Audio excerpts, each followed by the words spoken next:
We believe he exists based on verses of the Quran and traditions of the Prophet, as well as logical deductions.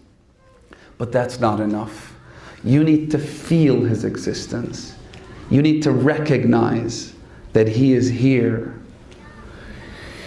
Ayatollah Sheikh Ismail Namazi was one of the senior scholars in the Hawza in Mashhad. He was a brother, you might recognize his name perhaps, a brother to Ayatollah Sheikh Ali Namazi.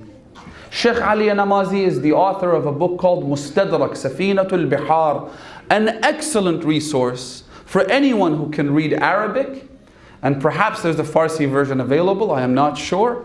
But if you can read Arabic, and if you are looking for an introductory book on hadith and on the traditions of the Ahlul Bayt, look up this book, Mustadrak Safinatul Bihar, which is an index of Bihar al-Anwar. Not only is it an index, but he has selected certain traditions and beautiful ahadith and included them in that index, and he has even provided some commentary. Absolutely great resource. His brother is the one to whom the story takes place. He's the central character of this story. Ayatollah Sheikh Ismail Namazi, remember this name. Sheikh Ismail tells the story to several of his students and his contemporaries. But if that weren't enough, he is actually recorded on video telling the story. It's on YouTube, and he speaks in Farsi. So look him up, Ayatollah Sheikh Ismail Namazi. The story goes something like this. In 1956, he decides to go to Hajj from Mashhad, the holy city of Mashhad, to the Atabat Aliyat, as they say, in Mecca and in Medina. And so he goes with a particular caravan. This caravan consisted of a bus filled with pilgrims who stay together from beginning to end, from the start of the journey until their return back to Mashhad. And they also would go through Iraq after performing the pilgrimage to Hajj. So after Mecca and Medina, they'd go to Karbala, Najaf, Samarra, Kadhimain. So he left with this caravan. The caravan had a driver, the bus had a driver and an assistant driver.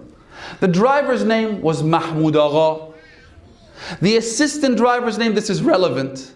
The assistant driver's name was Asghar Agha. He says that on the onward journey from Mashhad to Hijaz, to Mecca and Medina, Mahmoud Agha was the main driver. He says, we performed Hajj, we performed the rituals of the pilgrimage, we went to Medina, now we're getting ready to head towards Iraq. To go to Iraq from Medina, from Mecca, you have to go through a stretch of desert called Ar-Rub' al-Khali, the empty quarter. The empty quarter, you can look it up on Wikipedia. It is the largest contiguous desert stretch in the world.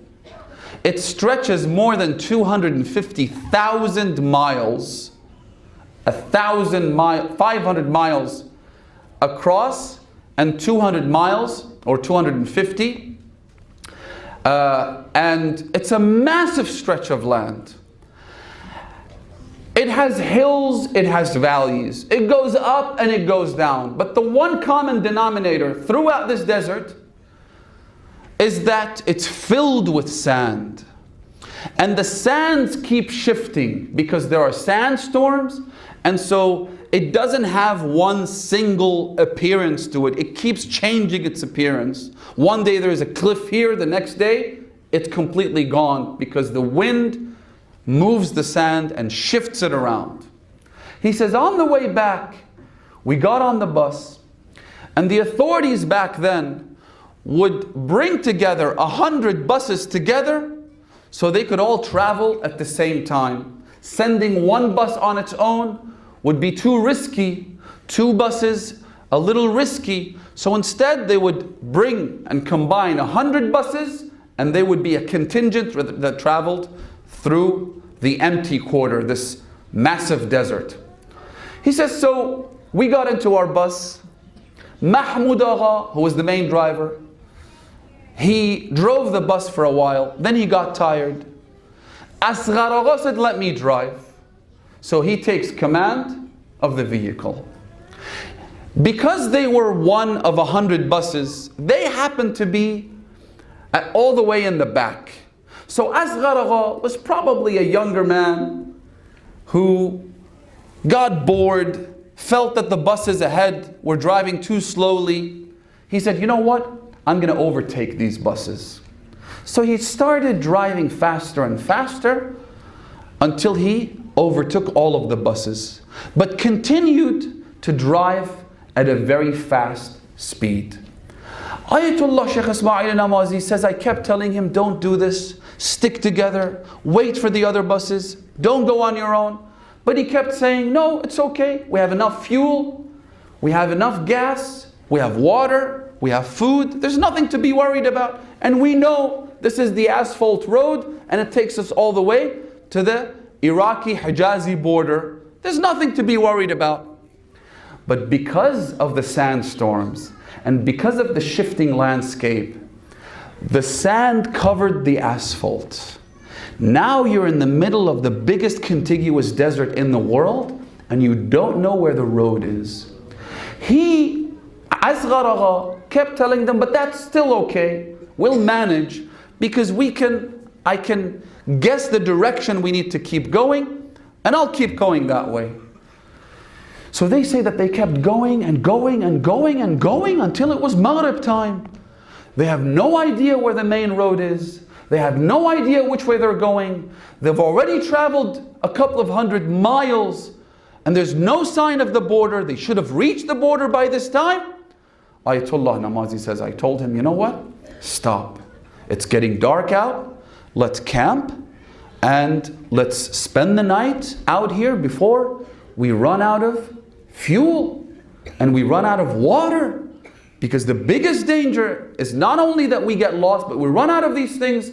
If the bus stops, what are we going to do in the middle of the desert? There's no one to be found, nothing to be seen. He says, so we stopped the bus, we camped out, we spent the night in fear and anxiety. He says, then early in the morning we got up, we prayed Salat al-Fajr, we got back on the buses, and we started driving again.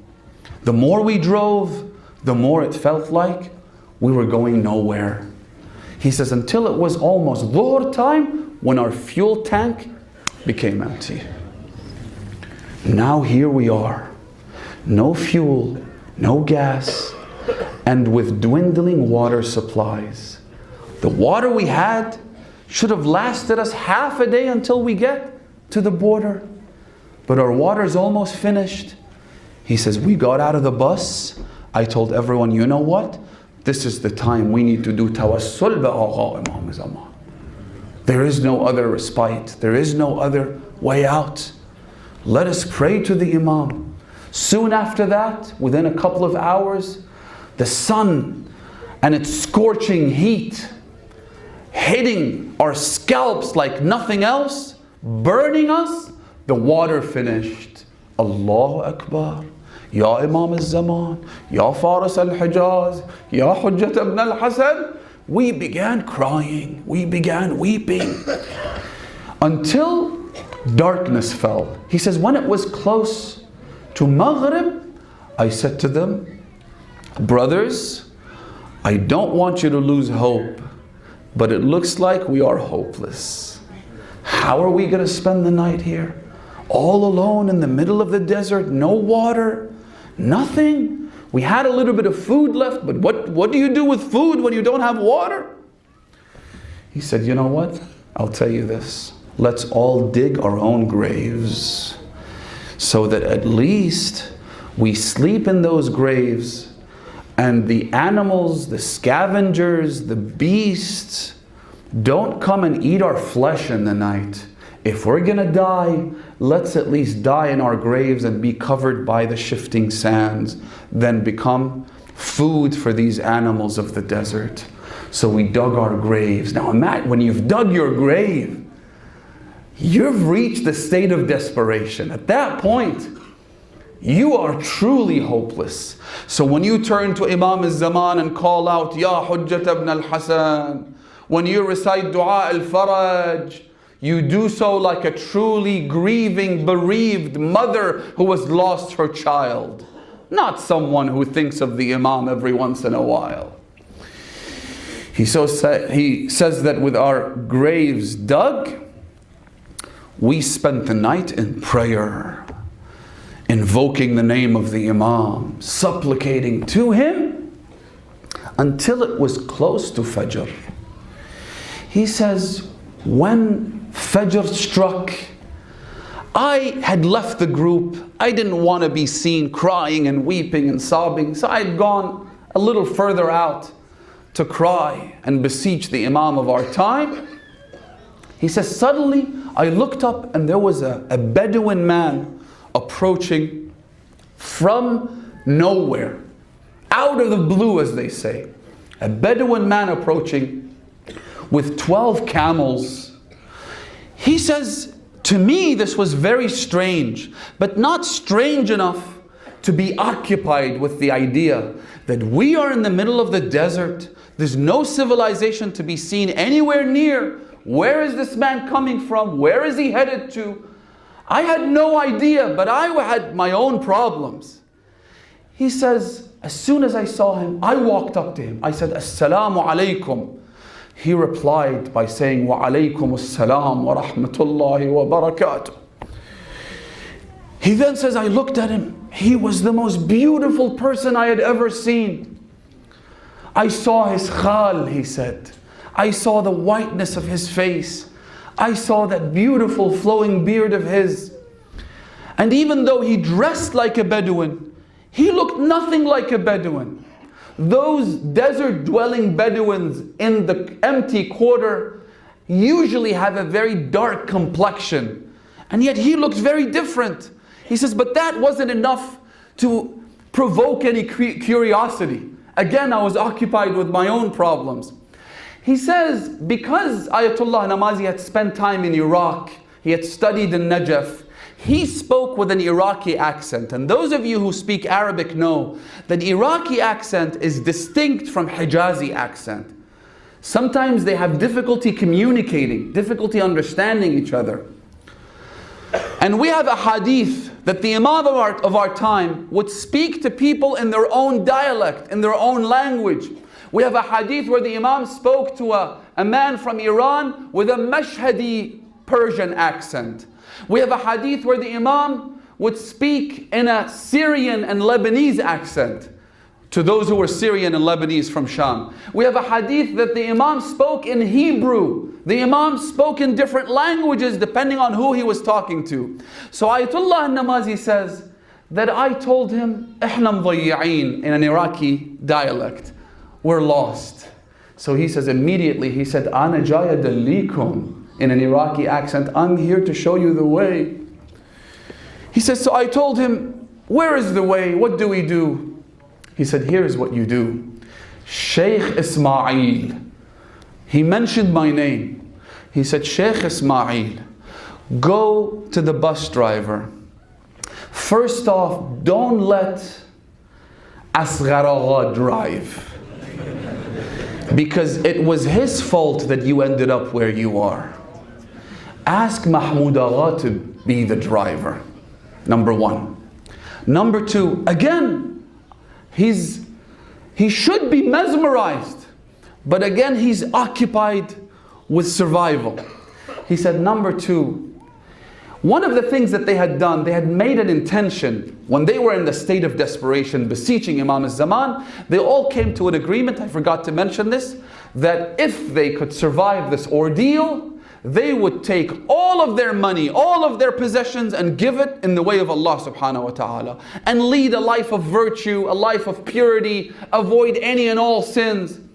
The Imam or this man said to Sheikh Ismail, he said to him, go tell your friends not to give all of their money and their possessions as soon as they make it out of this alive, because you're now headed towards Iraq. You're going to Karbala and Najaf and Samarra. You will need this money. You will need to spend on this journey. So tell them to keep this money, even though they have made a nadhr. This nadhr is not acceptable.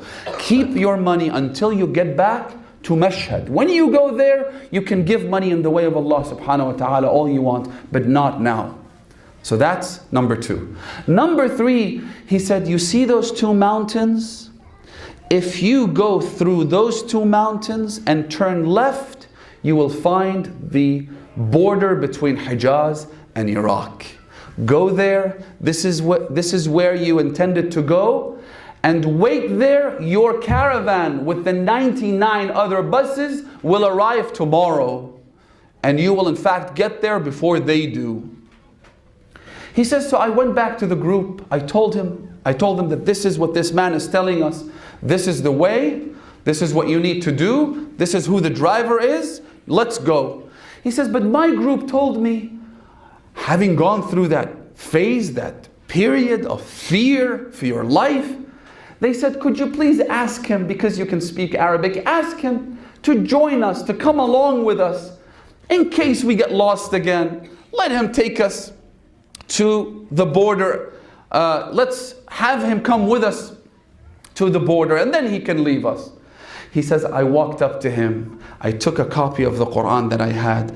I said to him, oh man, I beg you in the name of this Quran that you come along with us. We're too afraid. He said, the man told me, why did you have to swear in the name of the Quran? I would have come with you anyway. You didn't have to speak like this. I'll come, it's okay. He says, so he came along with us. He got on the bus. He told Mahmoud Agha, turn on the ignition. He turned it on. We started driving towards those 2 mountains. Remember, the car had no fuel. Remember, the car's engines had failed. He says, I did not think of that. All I could see was a stranger coming to our rescue, Ana jaya dallikum, showing us the way, telling us to do things, and we were doing as he instructed. We drove and drove and drove until we arrived between those 2 mountains. Through that valley, we turned left as he had instructed us. We saw the border. We got out of the car. He says, when we got out of the car, we were overjoyed. We were in a festive mood. We were praying to Allah, Alhamdulillah, salawat, this, that. So then we took out some food that we had. We started eating, and we offered the food to this stranger. He says, I offered him some food. He refused to eat with the utmost politeness. But he said, I can't have any. Others offered some nuts and fruits and what have you. Again, he said, I cannot have this food. He didn't eat from our food, but he said, you are where you wanted to be, so head back to where you came from. He said, so I went up to him. I said to him, could you please stay with us until our buses arrive? He said, I would, but I have a lot of things I need to do, a lot of things I need to attend to, a lot of people I need to look after, so I have to leave you here. So he bid us farewell. I looked to one side for a second, then I looked back, only to see that he was gone. As soon as he disappeared, I started asking myself these questions. How did he know my name? Why did he speak with an Iraqi accent? How did he get the bus moving? How did he know that we had made that nadhr? How did he know the way out of that predicament? Where did he emerge from? Who is this man? I began crying and remembered the Imam of our time, beating my head, saying, how hopeless am I that the Imam would come to me and I don't recognize him? How miserable, how unfortunate am I that I would see the Imam but not be able to connect with him as the Imam of my time. Brothers and sisters, we have to be desperate. We have to recognize that we have no helper, we have no master. ما آقا داریم برادران، خواهران. آقای ما امام زمان ماست. حسین زمان ما حجت ابن الحسن عسکریه. این آقای ماست. مشکلی داری، کاری داری، گره‌ایه، از آقات بخوا، توسل بکن، توجه بکن. اونا آقای خودشونو میکنن. یا حجت ابن الحسن. حالا این روزایی که حضرت روز و شب گریه میکنن. فلأبكين عليك صباحا ومساء فلأندبنك صباحا ومساء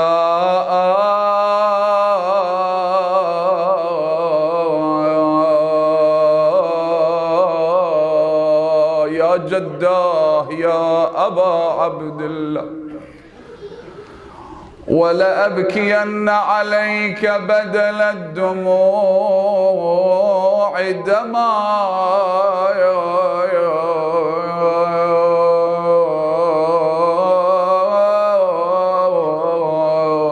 فرمایش امام رضا هست. امام رضا فرمود که ان یوم الحسین اقرح جفوننا، چشامون زخمی شده از بس که برای آقا امام حسین گریه کردیم. امام زمان چشماشون زخمیه. این روزا یادمون باشه یه صدقه بدیم برای سلامتی آقا امام زمان. خیلی دلشون خونیه.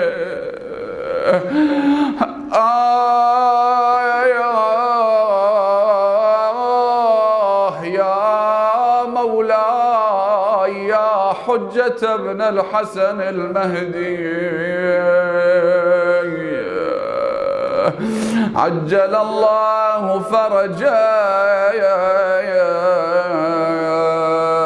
همه اینو بگیم، عبارت دعای ندبه است، با هم دیگه بخونیم. زمزم